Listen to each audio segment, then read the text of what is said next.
heard the other night, but I'm totally a professional on all these things. All You've been right, doing these things guys, long, we are Josh. live. Yay! All right, welcome. Welcome to another live stream on Resell2Roam Rambling. Special guest CVA Thrifts. We got Jen and Brandon.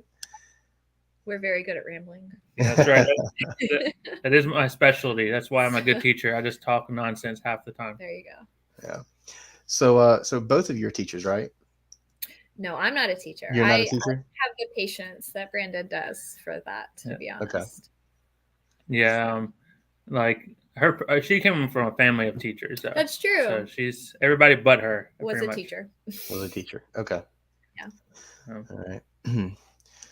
All right. So, guys, if you are noticing what's going on with this, I don't know what's going on. I can't hear CVA Thrifts in my headphones, but I have to have this because this is my only microphone.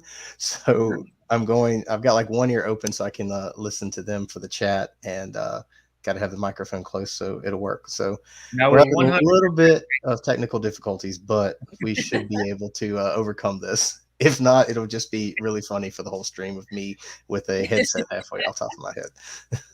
This should be your new thumbnail, Nick. Yeah, just me, just kind of like just like that, so you can see the ear too. uh, All right, so I just want to make sure that everything is okay. All right, I think we're okay. All right, so we got two people in the stream. What's going on, everybody? How's it going? So reselling in YouTube, and the first question that I want to ask is, who got you into reselling? I got, I guess, him into reselling. for the record, up until about 4 years ago, I absolutely hated going to yard sales. That's true. He made me go by myself. Yeah, Mhm. My family growing up, we went to yard sales every week. Like that's what we did. Saturday mornings was my parents dragged us all out of bed, and we loaded up in a car and we went to yard sales. And actually, my dad, I was trying to think about it. My dad started on eBay, I think in 1999. Wow. Yeah. And I remember telling, because he only ever sold records, like that was what he knew he loved, and so that's what he sold. But I remember like telling him, like, Dad, no one's gonna want to buy your records on the internet. And at first, I was like 13, but and you look now, you go to any kind of estate or yard sale. I'm telling you, like there's a group of men that will fight over records. oh my Yeah. goodness, Like yes, Yeah. and so it's a very intense. Like if you go to a estate sale, especially like the record guys, you can all tell who they are. They're talking about like their best like finds that they've ever like scored, and like yeah. they're very intense about And it. they're interesting because my grandfather overvalues records. I tried to get some from him to buy, like to make a deal with him. He wanted me to sell them, but he had like old Willie Nelson records. And look, I'm a country music fan from way back, but a Willie Nelson record is it's not worth more than $6 or $7, most of them. Right. And uh, my grandpa would swear that's at least a $25 or $30 record because someone wants to hang it on their wall. And I said, I don't think that's how that works. But anyway, that was a Yeah. random story. Okay. All right, we got people in the chat already. This is awesome. So that's thank y'all for sharing that. Yeah, so when I used to go to yard sales growing up, I would just kind of look for me, and then that all changed like 2 years ago because April got me into reselling. Okay. Like her background story, and she's gone over this in a few videos. I don't know if you've seen it, but she was a full-time photographer. She did weddings mostly. She did some headshots and real estate photos and that kind of stuff. But when the pandemic happened back in 2020, like the wedding industry just tanked and it went down. And people were canceling because nobody could gather. You couldn't have a wedding, over 25 people. It Yeah. was, with everything that was going on at the time. So she decided that she was going to make a little bit of extra money. She started selling some clothes on Poshmark. And then she had like, the idea was like, well, I've got all this extra camera equipment, it's kind of like stuff that, I don't really use every day. So she sold a lens for like, it was like a Canon lens for like $900 on eBay. And that was like, like one of her, yeah, that was like one of her first big sales. And I was like, you mean we can like sell stuff like and do this is amazing. So, when she started telling me about that, and of course that's when I was introduced to Kevin Commonwealth Picker, and all of his stuff on his channel. Right. But she was like, "What what do you have anything that you think you want to sell?" And I was like, "Yes, I do." And so way back, I used to be really big into video games, like back when I was single. And like Halo is my thing, and I I love playing Halo all the time. And I had like an unopened shirt from like the late 90s that I never opened, and it was a Halo 2 shirt, and it was just in a tub in the basement, just not doing anything. And I bought it I bought it from the actual like Halo website, like the Bungie website way back in the day. And we put it up on auction, and it sold for $100. Like somebody sniped it for $100 right at the very end. But when that happened, I was like, this is what I want to do. Well, it's funny because I started out, I was trying to be a history teacher. And so history was always my passion. And Jen's brother, and I guess her dad's for some, was a guy who would sell historical items. So I'd come over, and there would all be these kinds of just Civil War journals and all these cool letters and stuff. And it was like a kid in a candy store. And eventually I started going to these auctions and trying to pick up some of this stuff. And I realized like I had no idea what I was doing, but that's really what got me interested in reselling in general. But, once COVID happened, we went down to North Carolina to hang out with Dave. And that's when he was first getting his feet off the ground as far as yard selling and YouTube and everything. And I realized I was like, because yard sales, I was like, who wants other people's junk? That was me. And I'm like, go to growing up in my area, yard selling was all right, baby clothes and other people's hand-me-downs and stuff, that just furniture stuff like that. And I just had no interest in that stuff, and that's what I always thought. And then I don't know, we just started doing it, watching it, to realize it was a little bit easier. Yeah. I thought. It's easier to find stuff at yard sales too than it is to find historical documents. Yeah. They're not usually just lying about. But I mean, I guess for reselling, like I always was a part of it in some way, like either helping with shipping, or like when my brother sold stuff, he would find it, but he didn't really like the selling of it. So like that was my job, was to like list it, and once it's sold, like send out invoices, ship it, all of that kind of stuff. So I've kind of been doing it, I don't know, I mean, as long as I can remember. But yeah, I mean, for Brandon, I don't know that he was as I really fought against it for a long time. He did. It wasn't his thing. But now I will say with Brandon, once he's in, like he's got it. So yeah.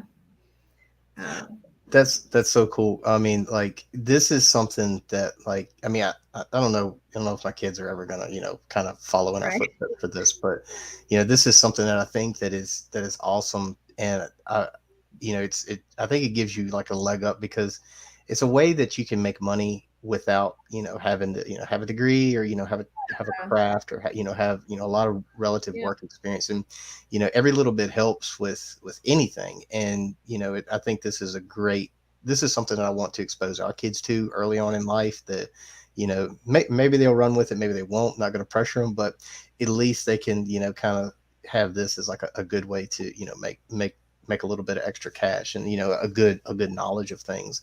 And, like I look at, there's some other channels that I watch, and there's this one guy called the Everyday Flipper out of Australia, and I think he's 14, and I mean, he is just like raking in. I mean, it is, hey, Philly Flipper's there. He is. I mean, it is just amazing the hustle that this kid has. And you can see, what noise! What a beautiful stream.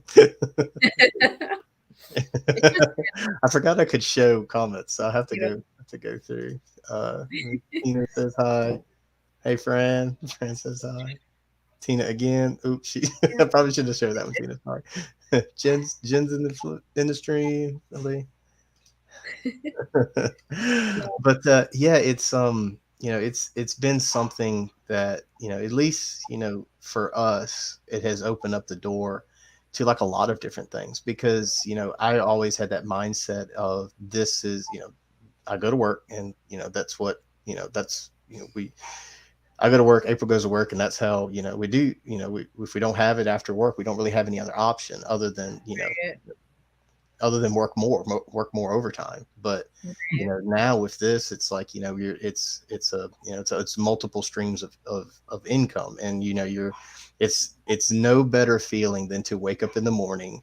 It's because I don't know a lot of people that love getting up in the morning but if you can wake up in the morning and you check your phone, and then you just get that you had a sale while you were sleeping, and it just it reminds me of the quote of I forget if it was, but it's if you don't find a way to make money while you sleep, you're going to work till you're dead.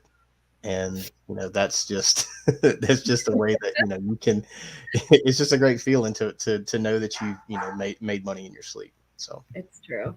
It is a good feeling. Well, Dave just asked it. What was your best sell this week? Was it something you woke up to? What did you sell for this week? Yeah, this week. Best sale for this week. I actually had that written down. So the best sale for this week was actually a yearbook from the University of Delaware from 1976. It sold for $32.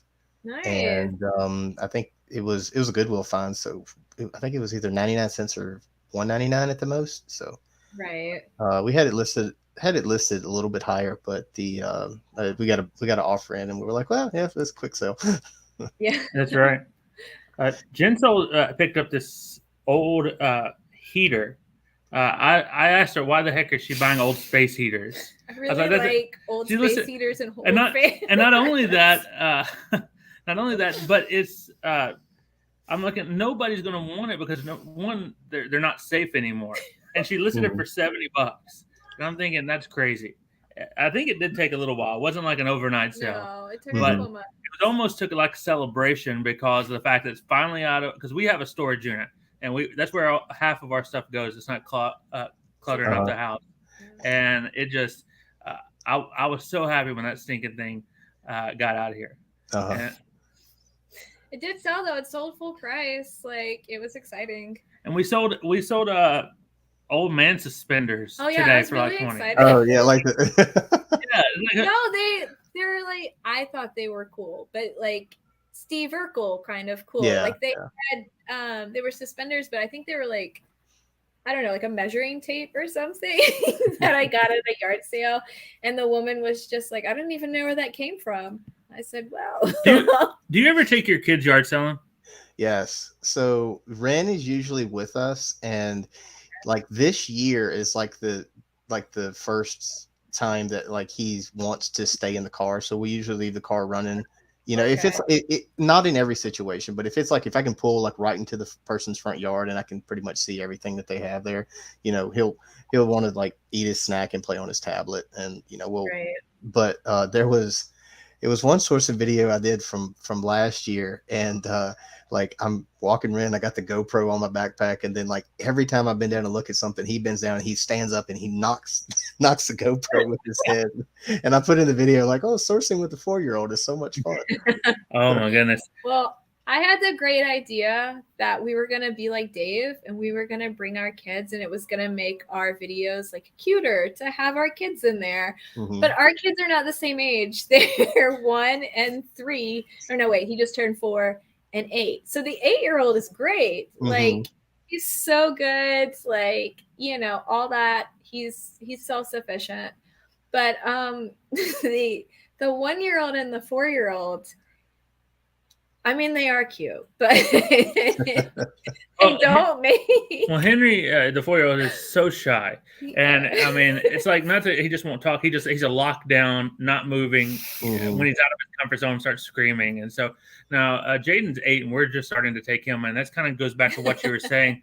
with like, I thought a way to motivate him to try to give him some, teach him some capitalistic values is start giving him $10 at a week if he goes with us. I'm not paying him, but I said, here, look, you can spend I gave him options. You can keep it, and I'll give you $10 next week, and then you'll have $20, or you can spend what you want, or if you think you want to maybe think, hey, this might be worth something. I know he's 8 years old, so he doesn't really understand worth too much, but at the same time, it's like, hey, if you find something, I'll list it for you, and then we'll see if you can make you even more money. But you're the one that's going to have to be looking for it. Yeah. Because I realized what I was doing was buying stuff, and I was like, oh, the kids will love this, but I was sick of buying things from them.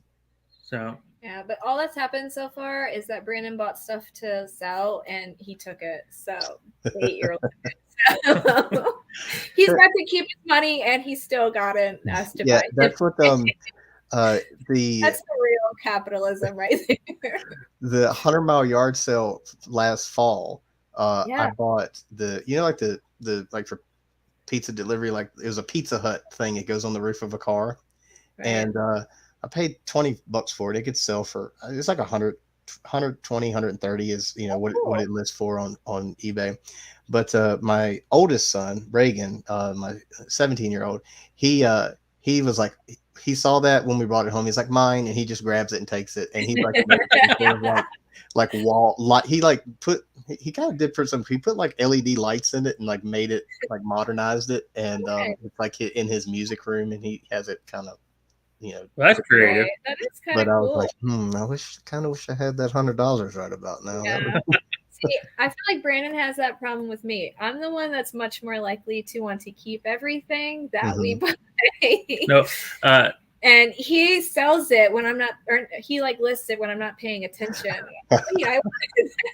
Only the stuff that I don't care about. That's true. Because Paul says being like Dave's never great at it, but I actually thinking about it, like I remember him telling me not too long ago, like I bought I was in a NASCAR back in the day, and we went up to a yard sale up in Madison Heights, and it was like, and she had all these cars, and I was just like a kid in a candy store. But one of them really stood out to me. It was a Dale Earnhardt Jr. replica, but it was of him driving a car that looked like his dad's old car. And I picked it up, and he. You gotta check them. Oh, all right. Our 4-year-old's actually screaming right now. Oh, that's okay. She's gonna go back there. But anyway, so that being said, like, and I was like, this thing is awesome. I looked it up; it's like $200, and I'm thinking, this is something I'll never find again. But Dave told me the thing is like, is it worth the $200 that you'll save on? I forgot how I worded it now, but I thought about it later and was thinking, I don't miss it now that it's gone. I thought it was cool at the time, but at the same time, that $200 that I made off of that thing was way better. So, but I struggle with that all the time. I'll look at things like, but as soon as I'm force myself to list it, and then I'll go and after it's gone, and I won't think about it again. So Fran's got a question. She says, wants to know, what was your fastest eBay sale?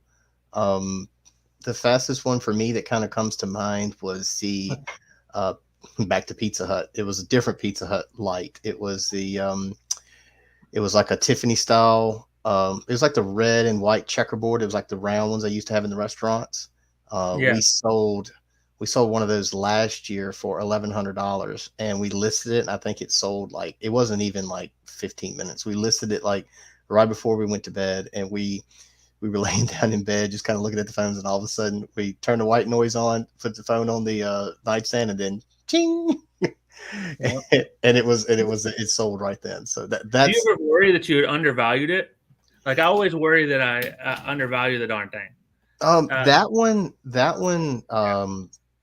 it actually had one sold comp on eBay, and that's what we matched it at. We just listed it for what the other one sold for. But after we sold that one, I just kind of keep looking at it just to see who else, and a lot of people had them. I think at the time ours was the only one on eBay, and then it got to where there was 6 more after we sold ours, and like the price actually went up. It went from like ours, it went up from $1,100 to $1,400 is what people were selling them for. So what was it? It was a Tiffany style Pizza Hut overhead hanging light fixture. We did a few videos on them, but that's like the most expensive thing that we've sold. Is yeah. Nice. So I think they asked what was the fastest thing we've sold the fastest, and that's usually when I undervalue the thing. What was your fastest selling on eBay? And I'm like, I feel like camera lenses go quickly a lot of the times. That hat went super quick. Oh, there you go. That's a more recent one. A Sports Specialties Minnesota Timberwolves hat. Like it was vintage, like 1990, and it was really good condition. And we listed it. I don't know. I don't even think we found a Minnesota. We just looked at this basketball teams around. It was like $250, and we were getting offers like immediately, and then it sold. I was like, well, you better hold on. Don't take any offers. And then probably about 30 minutes later, it sold. Like full price. But we have another San Antonio Spurs one. We spent days cleaning, make sure it's clean, and I mean, we listed it for just. I thought we'd undervalued it, and it's sitting there right now in the eBay store, and it hasn't quit quickly. There's plenty of watchers, got a ton of watchers, but nobody's bought it yet. So. Yeah. Apparently Elvis was okay. Oh yeah. Dave said he cried. Yeah, way better than Elvis. He cried. No, that's not true. It doesn't sound like Dave. We are gonna. He says Elvis was just okay. I think that's a takeaway, unless you're really, just. But even I know an Elvis impersonator, and I saw his. Yeah, he had a very underwhelming opinion about the movie, but I have not really been into Elvis quite as much, so I don't. I like Elvis. I just don't know if I want to see the movie. Well, I mean, I do. I just don't know if I want to see it in theater. Now you put something on about George Strait on there, or maybe a little. That's Merle not Haggard. True because the George Strait movie was not very good. That's because it was not his movie. It was his movie. Never mind. Okay. Or do a movie about Vince McMahon. I'll watch a movie about Vince McMahon. That would be interesting. Like what happened? Or Hulk Hogan. Or just so when I was growing up, I had to I would cut like so many yards so I could get enough money to buy pay-per-views in the summertime when I was out of school. So like WrestleMania, SummerSlam, and all that, they were like $60 a pop. And that was back, when the satellite was 20 foot long and it had the motor and it would turn back and forth. And we just like changing channels to still watch the thing turn. By the way. Yeah. You just turn it.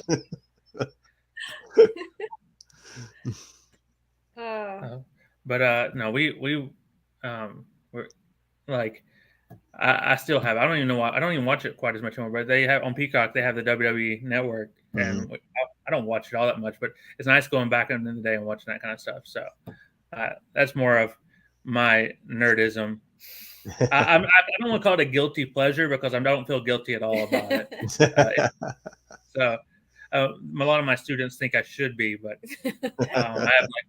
I got Hulk Hogan's picture up on the wall and right next to Chris Farley and Jeff Foxworthy. So I have a plethora of different people on my wall, signed pictures and stuff. True. So, how much you looking for, Dave? Depends on what they are. So my CDs I can sell you. You should go back and watch Dave's DVD haul that he got. This was probably last summer, where I think he ended. I will spin him. But it took some hard convincing. Found one of my favorite DVDs of all time, and the sucker was trying to sell it to me for a while. I was like, "How long have we known each other? Like 20 years." And still, I'm like, "Do I have to?" But he did end up. I think. Oh, they made the wrestling DVDs himself. Oh, mate. So that makes them priceless, right? as long as you're in spandex, so that's preferable there. So speaking of Dave, I actually have this question down. So what type of fungus is Dave the NC picker? Because he's always talking about how he's a fungus and he just grows on you. So I want to know what type of fungus is he? But more importantly, what is the what type of fungus killer do you? No, I'm just kidding. It's more like one of those tough acting commercials. That foot fungus. Foot fungus stuff. Do something about. Have no problem. I feel like I have a little power this time compared to when I was watching him last week. So. Oh yeah. Because you get to say things, Yeah, and say people things. just have to listen. That's That's true. what it is. Because they don't have to. They could leave. That's right. Please don't. But I don't even. First off, I don't even want to see that video if it's a private video, and there's no telling what was on it. So. For your eyes. Yeah. You guys ever found like do you when you go out, do you like buy cameras and stuff like that, or have you ever found like somebody's personal photos or information? Yeah, actually, Their stuff? it's it was You don't have, if it's too adult, you feel free. no, we haven't found that yet. I'm sure that day is coming, but we found it was at an estate sale, and it was like a Canon stick cam from like the 2000s. It's like a $25 seller. It wasn't anything huge, but it had like 6 or 7 memory sticks with it, and all of them had pictures on it that was from like a Florida vacation, like where they went down to the Florida Keys. So like you just kind of look through, okay, no, delete, and then go through it and delete. But he had to, but I sold them all in the lot, so I had to go through every single card to make sure all of them were cleared out. Yeah. We were talking to somebody recently, like she runs estate sales, and she was saying like how shocked she is, like how many people just go into a relative's house and are just like, I don't want anything, just sell it all, pictures, letters, like they don't. I'm just like, wouldn't you want that stuff if it was your family? Well, I don't think so. Like you buy we buy people's old letters, so some people just don't value them like others do. Like it's just, you think about like, I think the more weird, I do remember him telling me about that stag party stuff. Yeah, good luck selling that. Well, the question is, will eBay flag you if you put it up? Just title it 100% stag party, by the way. and then let's see if eBay will flag it for adult material. I agree with, what is it? JRKR? I feel bad when I like delete their stuff, or I feel like I'm invading their privacy, or like reading their diary or something. I'm like, I don't. Not me. You put it out there. It's a free for all. Well, I look at that. Like, I mean, I kind of look at it as, you obviously most of the time, especially if it's an estate sale, the people are not there anymore. Right. But you're. And you have bought something of theirs to, resell on eBay. But I think you kind of do them a service by, okay, these were their memories that they're, whoever they left it behind to didn't want. So, I think you're doing it right by them by going through and just deleting it rather than passing it on to a total stranger. It's like, I feel like I've done my duty as a reseller to, if I do that and just kind of give whoever buys it just kind of like a blank slate, because they're gonna, exactly. They're gonna want it. They're just gonna do it anyway, as far as that. So, true. I think so. I feel like, although I take it back, we buy old photos all the time. I mean, not all the time, but I we see them. I was gonna say we buy like letters and photos and stuff if we see like them. ephemera, like big things of ephemera, or I really like that stuff, and Brandon likes going through it and stuff. We found some really cool stuff. One time we found like historical, again, it goes back to that whole idea. We find like old hit party with their like sorry. It's the best moment of their lives. And Dave just deleted it or watched it. I don't know. he deleted it after he watched it. That's a minute.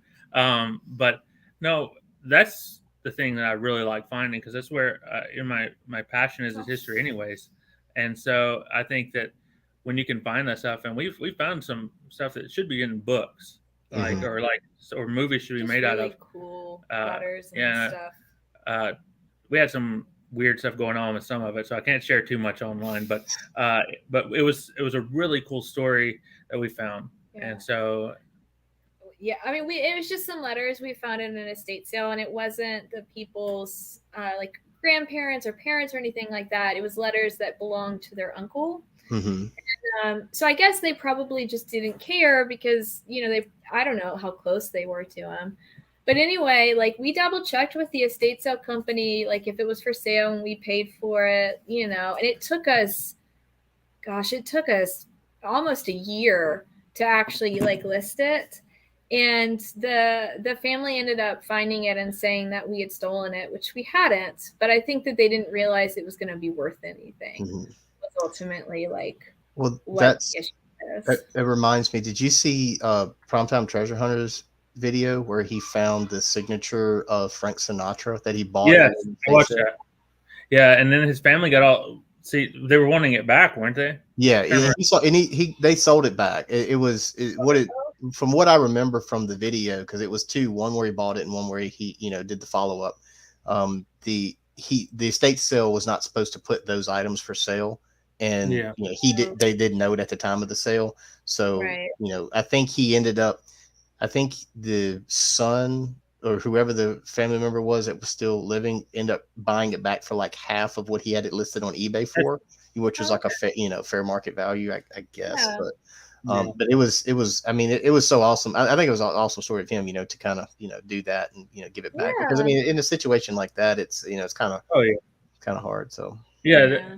Well, I know that we went to a state sale not too long ago, and we found some because we find ephemera and they're willing to sell it. We'll buy it from them just because it's interesting stuff.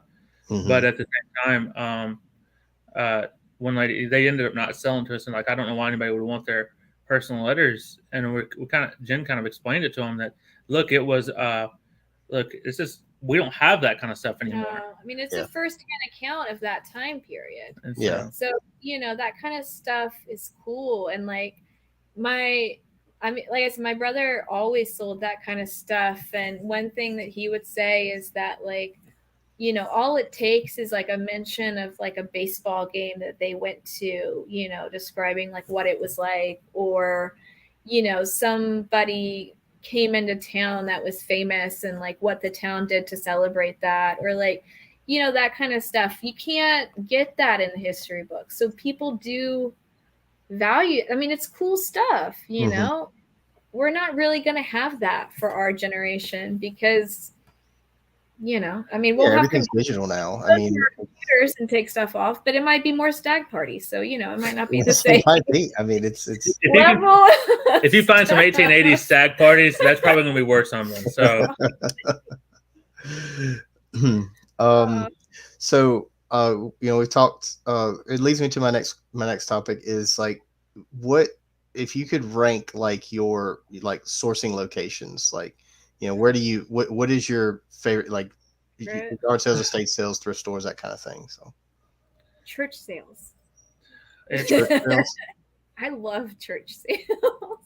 I We have the so many churches in this area, and it's just so many people like bringing all of their stuff, and they don't usually, I feel, know the value of it as Hmm. well. And so it's just so much stuff in one spot that like I feel like we found really cool things at church sales, and I just don't think most people.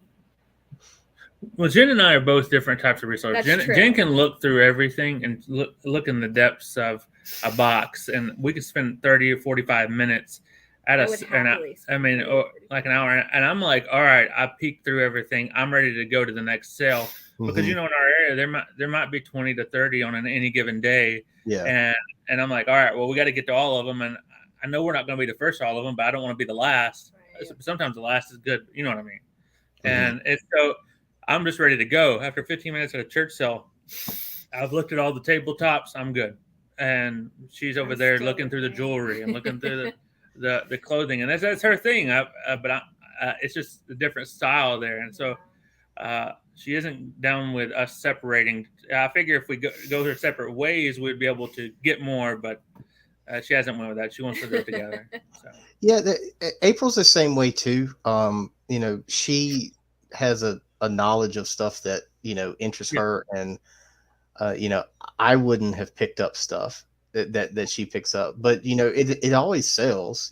So she it's kind of like the same thing, and I think I don't know. I used to like I used to only like okay look for like the big seller items, like back when I first started, and yeah. not that we've been doing this. We've only been doing this for going on like 2 years now, and so but like I'm always learning and trying to try to kind of dive into different areas. But like I'll go buy something and see it that in April's like, oh, I looked at that 20 minutes ago. And I'm like, well, why didn't you pick it up? It's worth $100. But and it's the same thing with with me. It's it's just we have different, not really different tastes, but like different areas of knowledge as far as like what we're drawn to at sales. Yeah.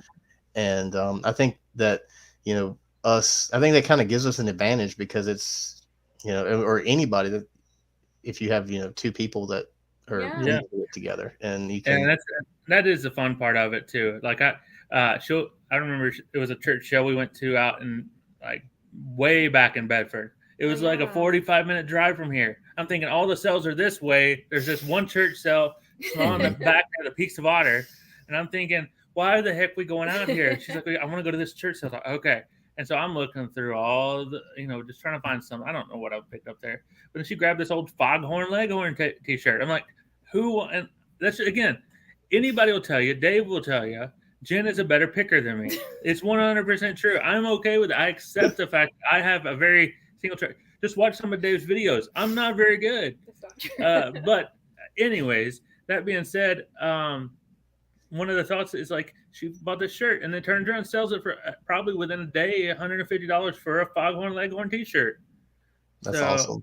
We just have different picking styles. I feel like Brandon, the stuff that he knows and like the stuff that interests him, like he knows well and he like can pick up and do really well with it.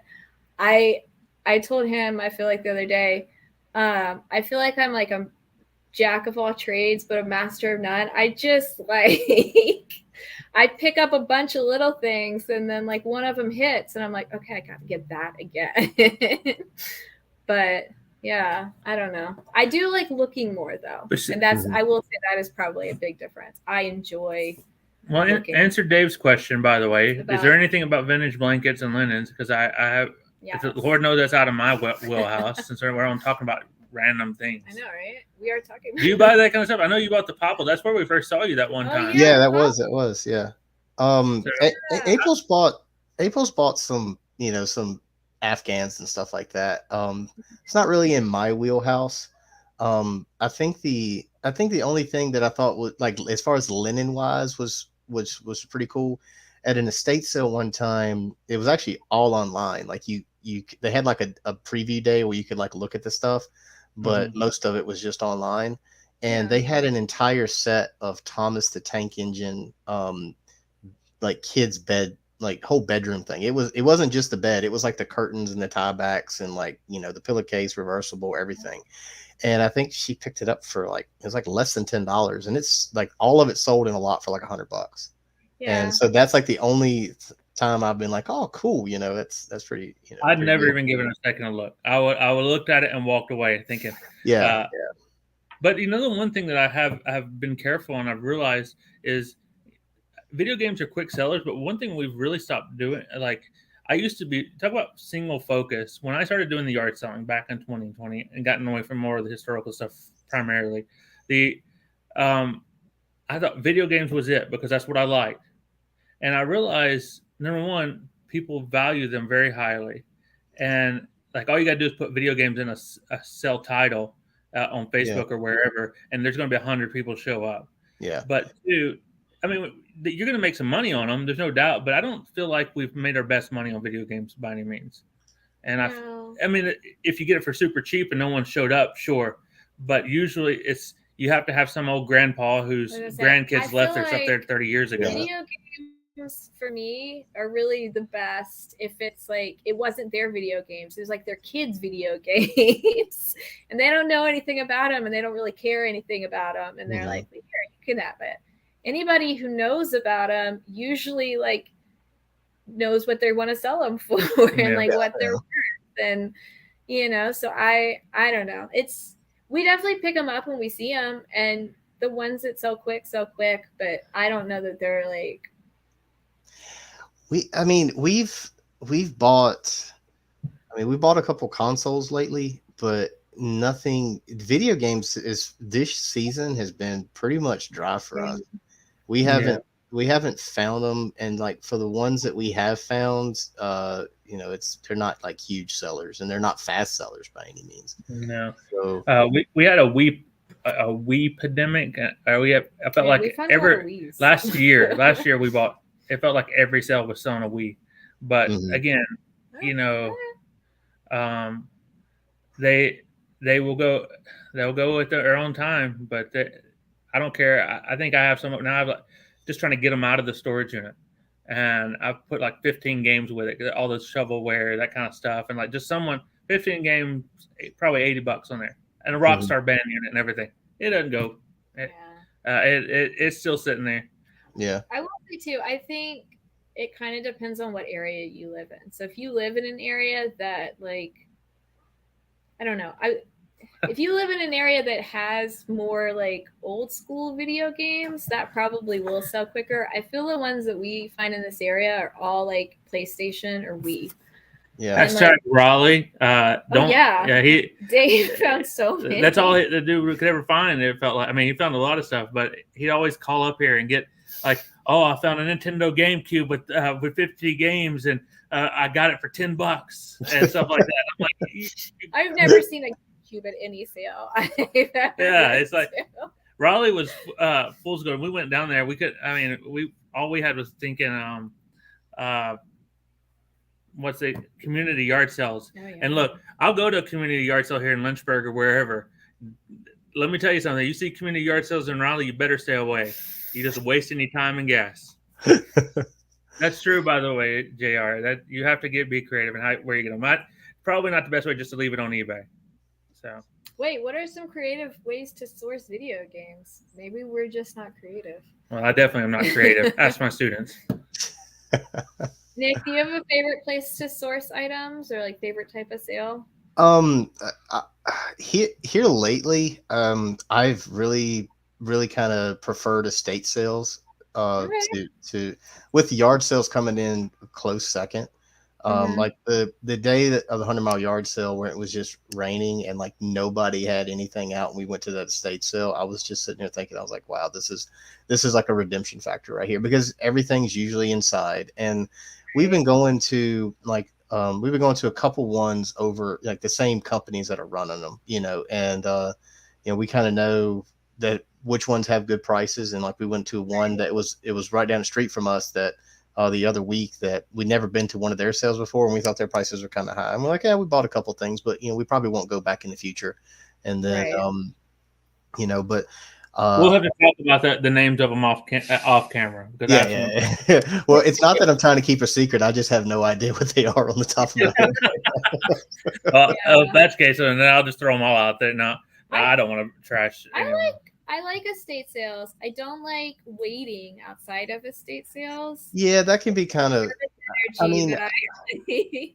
So I kind of like this, the second day of an estate sale better. It's like, they have odds are, it's just kind of like, the luck that you have when finding stuff, because, I don't go in with a lot of high expectations on the second day of a sale. And it's great because I don't feel like I have that, like, that urge, like I've got to find something, or it's just I'm going to have a crappy day afterwards. So I think it's better for me and better for like my mental health to just go in on a Sunday and just look and see what they have. And like, it's once you look at it through like as the eyes of a reseller, like you're like, oh, there's some value still here. Like great example, April got that Igloo cooler a couple of 3-4 weeks ago now. It was the second day of the sale. It sat there the whole first day, and we got it for 50% off. So had a $5 price tag on it. We got it for $250, and it's listing for over $200. It's like listed for like $232 right now. I think you hit the nail on the head. It's because we were even talking about it tomorrow. I'm actually not going tomorrow, but I hate first days of estate sales now. I used to love them, but once I got into yard selling, those first day estate sales became not worth my energy or my, like you said, my mental health, because I can tell you, it is so stressful when you're waiting out long. And there was stuff, if you go for the pictures, Yeah. if you go for the pictures and you're getting, It's not oh, great. I'm going to find it. I need to get there early. We were showing up at estate sales for like 2 hours early, standing in line or sitting in a car, whatever it is, and just listening to people. And then, man, you look right and that item's on the left, and some old lady's some lady has grabbed it and ran off with it and has paid for it before you can even blink. So it's very stressful because you think that was the reason I came here. Yeah. It's for that. And now it's gone. And it totally wrecks your whole mentality I feel after. like our best buys though at estate sales haven't been the pictures, you know. It's been the stuff that we just found. Like Brandon, I mean, he kind of looked into this. But it's still an awesome find and an awesome story. So it was an estate sale like here in town, and we had gone the first day, had a bunch of like old toys, and like we had gotten some stuff, like, and then Brandon decided to, or no, I had bought a dresser from there, and Brandon went back to get it the last day, and ended up finding one of the. I bought a bunch of the because I have 3 kids. I had a bunch of cabbage patch. What am I talking about? I see Daily Cabbage around there, and hi Daily Cabbage. But Dr. Seuss books. I bought them all for the kids, and I'm like, okay, I just picked them up, and then a week later is when that whole scandal came out a couple of years ago with the Dr. Seuss books, and they all started selling. Like a couple of them started selling because they were they were banned. They were banned in certain places. Yeah. So I just remember him like texting me a picture of it, and he goes, "We've got this book," and I was like, "No, Brandon, we don't have this book." And he goes, "No, I bought it last I remember week. where I was ordering food at Moe's Southwestern Grill before it was crap. By the way, the one in town, not all of them. Before it went downhill, and I was like, "You need to check for this book. It's that house." And she's like, "I don't think it's." Like, no, I know which ones I picked up. And then it was like, "There's your fast sale. It's like $500. $500." I was like, "We need to sell it quick. We don't need anybody to pick it up." And then it was gone. So yeah, but that was kind of a right place, right time, right Dr. Seuss book situation. Now, was that like you think that I saw it on Mulberry Street or one of those, or it was something about the zoo, whichever one that was. Okay, yeah. So I don't remember the exact title, but hey, so do you do because you do wear the GoPro when I saw you that one time? But I feel like we saw April a couple weeks ago, but really, I haven't seen you out a lot. So you just go to estate sales mainly now, then? Well, so my day job situation has been a little, I'd say, interesting right now. So, off and on, I'm working overtime, and I'm letting April. She wants to do the wear the GoPro at the picking now to go picking, and I actually really like that. Like I enjoy the content I enjoy making is like the what sold videos, and I'm actually in the process of doing like kind of like a tools of the trade segment. Like I'm working on a couple videos of that, like different things that we've like got that helps us tremendously, like list and clean and stuff like that. So I just kind of want to like make a few videos regarding that, since as far as like hey, we like this for these reasons, and I'm putting this out there so that way you can have these take this information. And if you want to go down to the street to the store and get this for because you think it might help, here you go. But I think that for the channel it's going to slowly start to go to where April's just going to be doing the picking as far as like wearing the camera. It's not that I don't want to wear the camera. It's just that I think that I don't know. I think that like the way she kind of talks with people is a little bit better than what I do, and I think it's better as far as like for I the stutter through my whole words. By the way, I that's the one thing I hate about YouTube. I have to listen to myself again. Yeah. I'm glad this is a live stream, because if I had to go back and edit this stuff, I would probably delete the whole thing. Not only because of myself, for the record, not because of either of you. So. And like another thing too is like I did like before, like what turned this whole thing, it's turned into Resell2Roam ramblings. I did like 2 videos, and it was called A Guy in the Shed with Stuff, and they were horribly boring. They were like an hour long because it was actually because of Dave, the NC Picker. Dave said on an episode of Trash to Cash that he thought a YouTuber would, he would like it if a YouTube channel would just do an hour of somebody talking, so he could have it in the background for picking or packing orders and stuff. And I was like, so I sent him a message on Instagram. I was like, hey, I'm going to do this. And, he followed me back on Instagram, and I did it. And that's turned into the streaming. And I like streaming a lot better because you got more, audience engagement, that kind of thing. And as someone who has copied Dave or done what Dave's done for 20 years, I'm telling you, it hasn't always led down the best road, by the way. Like, I hope he hears that. Like, So no, that's good for you, man. No matter. Resell Nation. Do not take advice from Dave. Not because he's not got strong advice, it's because and he'll tell you he's got the attention span of a 4-year-old. Like he say, yeah, I wish someone would talk for an hour long, and then you know what? Probably 10 minutes in, he's probably switched 30 times. That's why we don't, when we ride in the car together, we don't listen to the radio because he'd change the channel 30 times. Sorry. I like your life. Yes, we do like your life. I'm giving you I'm more taking some time to take time. Basically.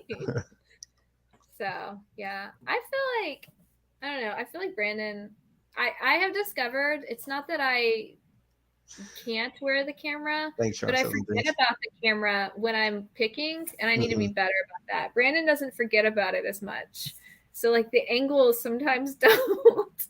Like I forget to show the camera what it is I'm seeing because my head is just kind of scattered, and I'm like on to the next thing. Well, we've been trying to figure out like a little strap or something on it, and we got this bag now, but it kind of gets loose, and then every once in a while I'll have to walk up behind Jen, and it's like, Jen, the camera's loose down into the box. I don't think it's going to be good footage. So.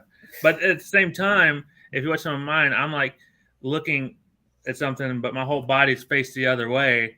And so it's just trying to make this stuff work. It's a lot of work. And then I'm my own critic, probably my hardest critic too. And it's, it is a cool one, by the way. So, I started out with like the GoPro clip-on, and that was just horrible. I like bought it because I was like, I gotta, I need something for this weekend because we were going out to yard sales, and I ended up buying it like Best Buy, and it paid way too much for it, and it just didn't work. It would wobble back and forth, and that was back, before we had the newer GoPros. We were working with the 5 that, Oh yeah. But yeah. And Dave says, Garage Sale Nation is Kevin. He's checking on his local. Wait, it is, isn't it? His Facebook group. I'm in that.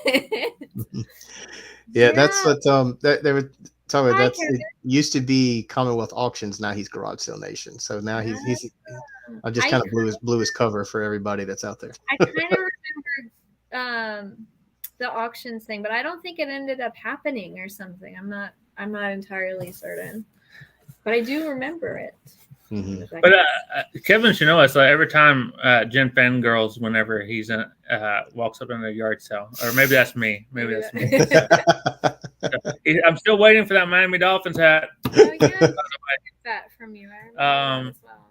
But anyways, but I lost my train of thought. That's fair.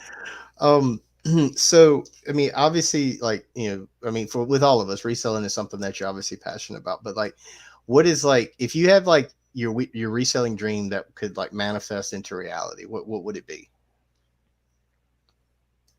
That it would pay all the bills and Brandon wouldn't have to go anywhere. Yeah, no, I don't know about that. Or wait, our dream find, because I have that too. No. Just like, if like it does, like, what is, like, when you think about reselling and like your dream about reselling, like what do you want it to be? Like, are you there now? Do you want to get? Is there still area that you want to grow into? Like, how big do you want to take this thing? I think for me, I love what I do, and I might change in 20 years. Mm-hmm. I don't know. So for me, it's always like I want it to be a good side hustle. Now, Jen's doing great with it at home, but at the same time, for me, I love making extra money because teachers don't make that much money anyways, and so I'm just trying to pick up. But I I think it relieves some of the stress, but I do want it to be able to prove us financially stable for us to buy a new house and all these kind of things, and you don't have to worry about the bills because it's something we like doing. So, Yeah. because I hate waking up every single Saturday morning early, uh, but at the same time, uh, if it proves to be something bigger, then I'll do it if that makes sense. Mm-hmm. I will say there are some weeks and days that I feel like, everything is going really well and like we get a couple, like tons of sales, and it feels fantastic. And then there are some weeks or months, like I feel like January and February are the worst months. I've told this to Brandon before. It's like right after the holidays, everybody is aware of how much money they spent. Nobody wants to spend it yet, and tax refunds haven't come. So Yeah. it's just like It's like this it's like that dead period that's right there. And so I feel like it's just one of those things that, as long as we're having fun with it and we're making money from it and you make more than you spend, like obviously it'd be cool if it grew and like we got more sales consistently, but I think everybody would probably say that who Mm-hmm. is a reseller. So let me ask you: is yours so resell so you can roam? Oh yeah. Oh, Is it that just bad? to That was bad. That was travel? bad. Yeah. So the whole I guess basis for like the channel and for what we use the money for is, we are we believe in experiences over things, but when it comes to our family and we want to that we can just see so much value in spending the money to go to this destination and to go on this trip rather than buy this new toy or new video game or new console or whatever that the kids want. And I mean, sometimes they get things, but the whole thing is, with us is we highly believe that that's more valuable to them. So I I started vlogging some of our trips. Like we went to, like we go to Busch Gardens, Williamsburg a lot. That's one of our favorite places to go.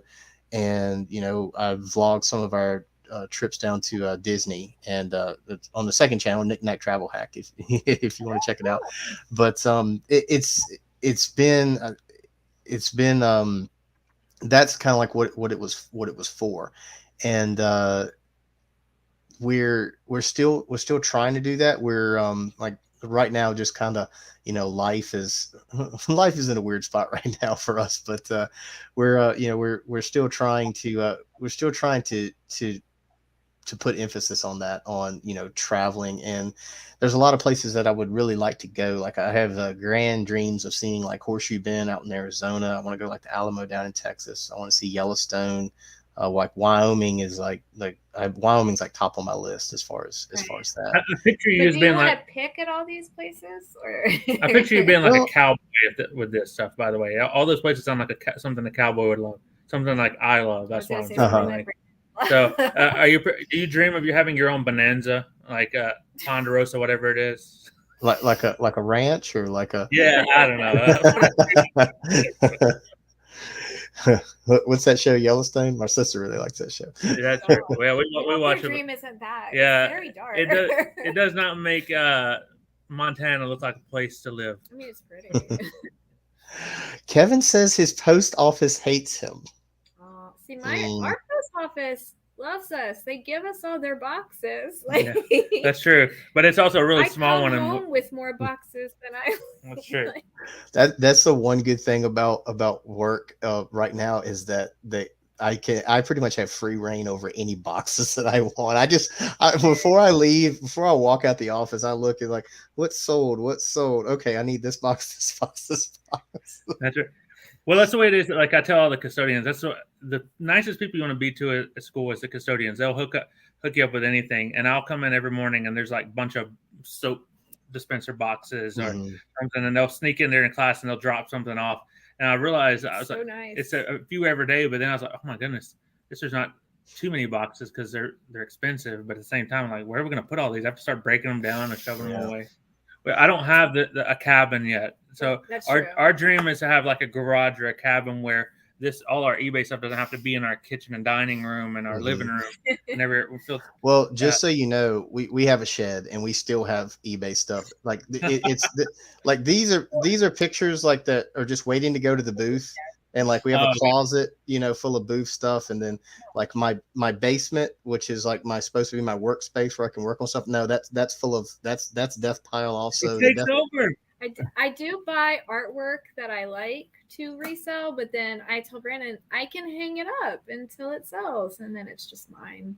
Basically. I don't know. Here's what. That's probably our biggest conflict is because she will buy this stuff, and again, I have a place to.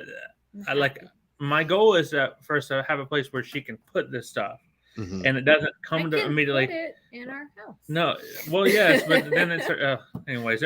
This isn't a counseling channel, so. But my point is, there's so many times. There's so many times that I'll go, okay, this is great, but where are we going to put it? Because our house is not very big, and so it's like, and so now it's like, do we need But then we sell a heater for $70, and you realize after a year there's a method to my madness. Oh my goodness, Christopher! 1,700 listings in a one-bedroom apartment. Hey, good for you, man. First off, if you're gonna tell us, I'm looking around for a hat to tip it to you because I know. You got to tell me what you do. My goodness, Chad, what's up, man? Oh, I haven't met Chad. Right? Yeah. You've met Chad. But so what is he like?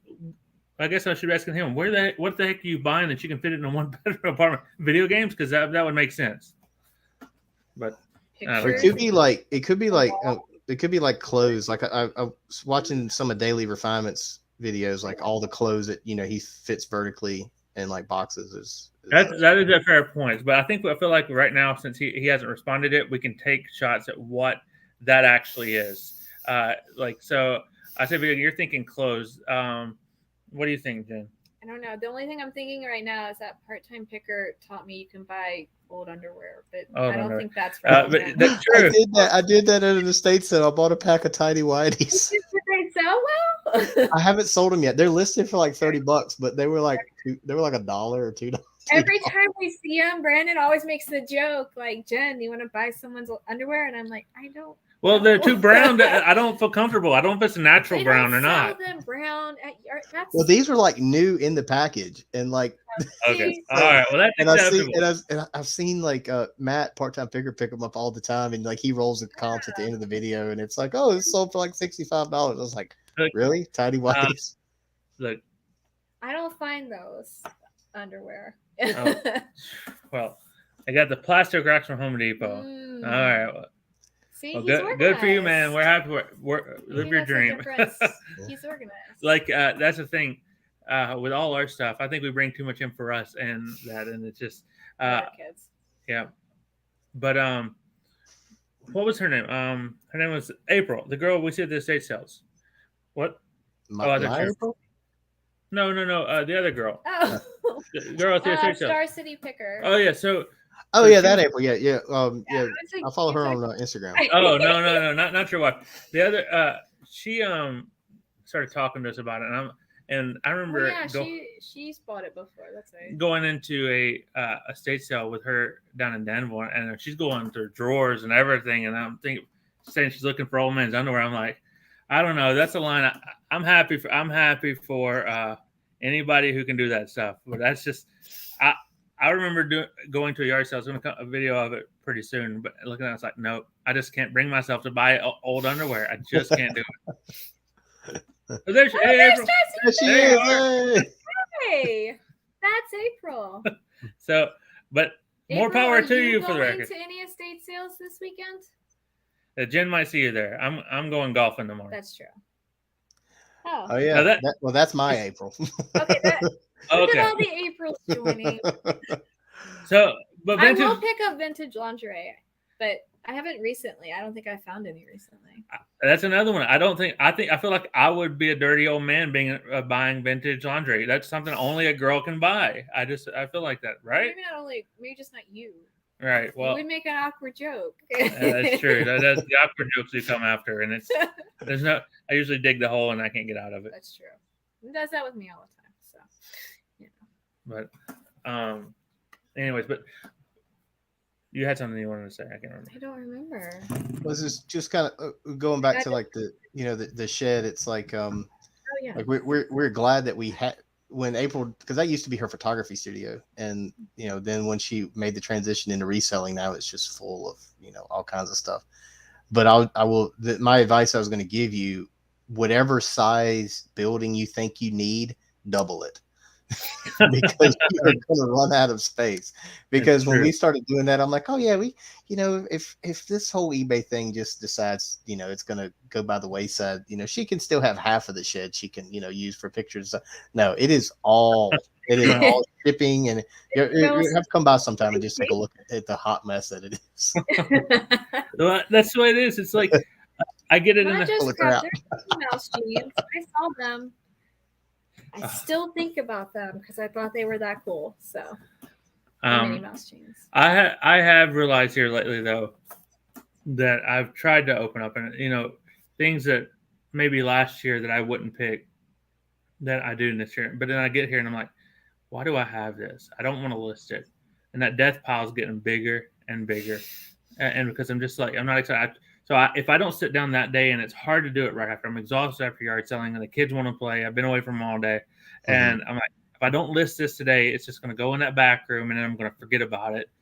So and then the storage unit, we have to go. Power to y'all for doing yard sales. I don't know how you do it. Because his garage makes me feel good about it. Philly Flipper 2. Picker get his other shed? Didn't he? I don't know if he's got it yet. He said on the podcast that he's ordered one or has got one coming. Okay. Yeah. I don't know if he's got it yet. Right. I get over one. Like the one thing about Dave though is he is organized in the most part. I'm sure he's lost some. Well, I don't know if he's lost it, but I've been there helping him pick, and he's got it specifically organized. He does have he's very well about that. It might have been. Yeah, but Tina is very organized too, so she probably. I don't know if Tina goes in that garage too much unless she's so. You don't think that she? I feel like Tina would help him. I don't know. That's something for her to answer if she's still there, because I feel like so once it goes to the garage, it's out of her realm. Maybe. So, but now I think with us, it's just. Once we get that shed or get that garage, whatever it is, it'll just the organization. Because I hate driving. Like, luckily, we bought a storage unit on my way home or on my way to work. Mm-hmm. So it's easy to swing by there. But man, those days at home, gotta drive to the storage unit today, and come home, and then it's the fastest way for me to. Tina, do you help Dave organize the stuff that he sells? Like, do you help him organize it into all those bins? I guarantee you that the answer is no. I know her too I well. feel like it might be yes. I'm just saying. She helps him list, but where does it go after? Not do you help him list? Where does it go after you have listed it? Does he put it in a bin, or do you? All Nick, right. Are you or April more organized when it comes to that stuff?